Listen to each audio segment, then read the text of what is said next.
त्या 50च्या मालमध्ये तुला 40% डायरेक्ट तुला भेटते. आयडी बीबी काहीच त्यांचं शॉपिंग पोर्टलच तिला वेगळं असतं. आणि जसे तुम्ही इथं लोकांना जॉईनिंग करून जर 1 लाखाच्या टर्नओव्हर तुम्हाला जर तिथं 10-12 हजार भेटतात, तर त्या 10-12 हजाराऐवजी इथं आपण 1 लाखाच्या प्रोडक्ट वरती 7-8 हजार का भेटणार?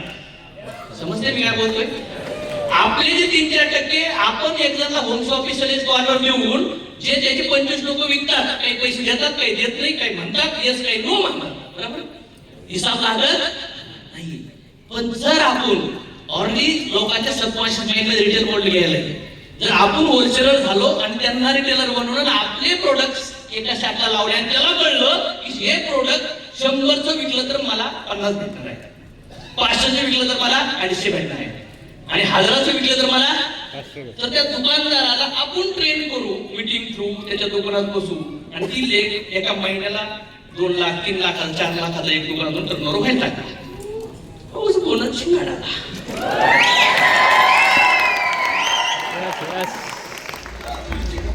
आता ही रॉ आयडिया डिस्कस होत होत होत होत होत होत जवळपास याच्यावर 100 तास डिस्कस झाले. किती तास? फायनल स्टेजला आहे. कारण की म्हणतात ना कुठली थॉट प्रोसेस मध्ये जातात, मग जे नेटवर्कर बिचारे म्हणतात ना लिस्ट नाही, लोक नाही, कुठल्या पण स्पॉटच्या दुकानदार लिस्ट मध्ये जाऊ सर आपण डिस्कस करू शकतो. आमचे प्रासाईचं गाणं आहे, तिथं तुम्ही 100चं माल विकलं 60 तुम्हाला मिळेल. ऐकायचंय का? तो काय म्हणत पहिला आहे तो धंद्यावाला आहे, त्याला धंद्यासारखाच प्लॅन द्यायचा आणि त्या धंद्यावाल्यांना प्रेझेंटेशन कसं द्यायचं, त्यांची मीटिंग झूम मीटिंग वेगळी असेल, फक्त दुकानदार बोलवायचं त्या. आणि दुकानदार माणूस ऑलरेडी बिझनेस मेंटॅलिटी असतात, मारवळी गुजराती लोक. मग तुमच्या डाऊनलाईन मध्ये कोण येणार?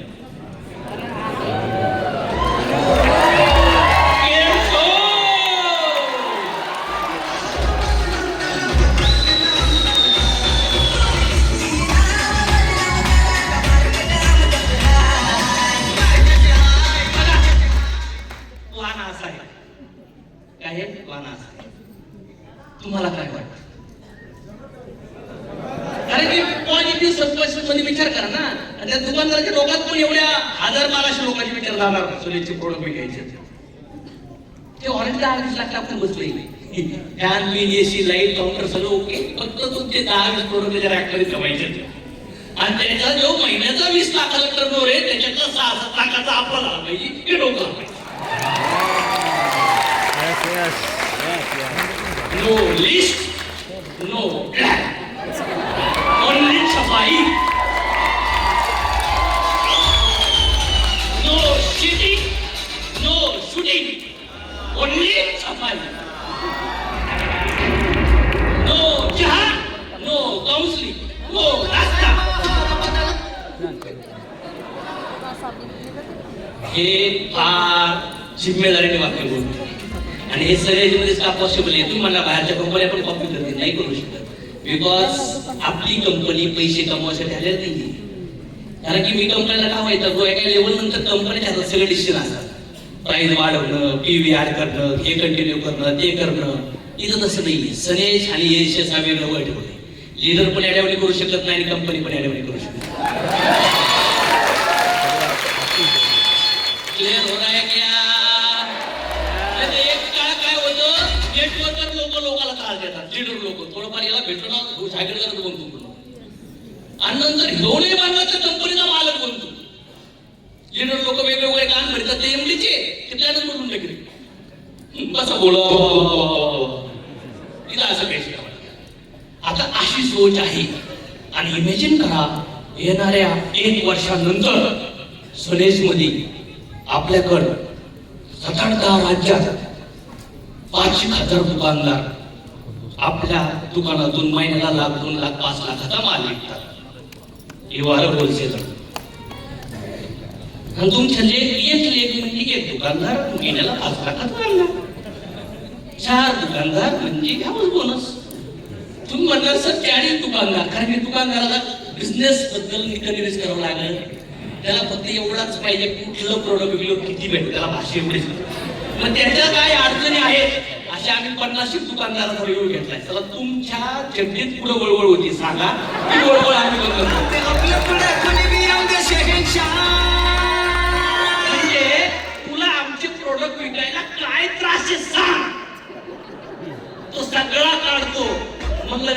आहे का? तो म्हणला हा. काही नेटवर्क करलं पण कसं वाटतं आता चेहरा? आपल्या पुढे कुणी बी येऊ दे शेगनशाह, आपण बादशाह बादशाह ओरिजिनल बादशाह बादशाह बादशाह ओरिजिनल बादशाह बादशाह बादशाह ओरिजिनल बादशाह. म्हणजे नेटवर्क मार्केटिंगला आपण वेगळी दिशा द्यायला पाहिजे. लोक चेन मार्केटिंग म्हणतात ना, साला ज्यांनी लाखो करोड रुपयाची ट्रॅडिशनल बिझनेसच पकडून ठेवलाय, चला ते छतू सीधी उंगली से घी नहीं निकलता है तो साला हम लोग उंगली टीढ़ी करेंगे. अगर टीढ़ी से नहीं निकलता है तो हम गैस पे डब्बा रखेंगे, लेकिन निकालेंगे जरूर.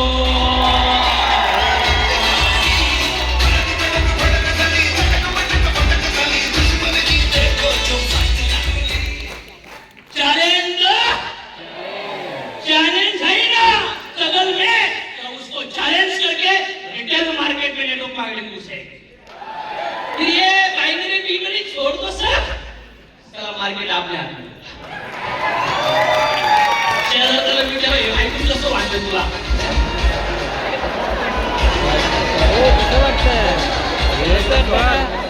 एक नंबर.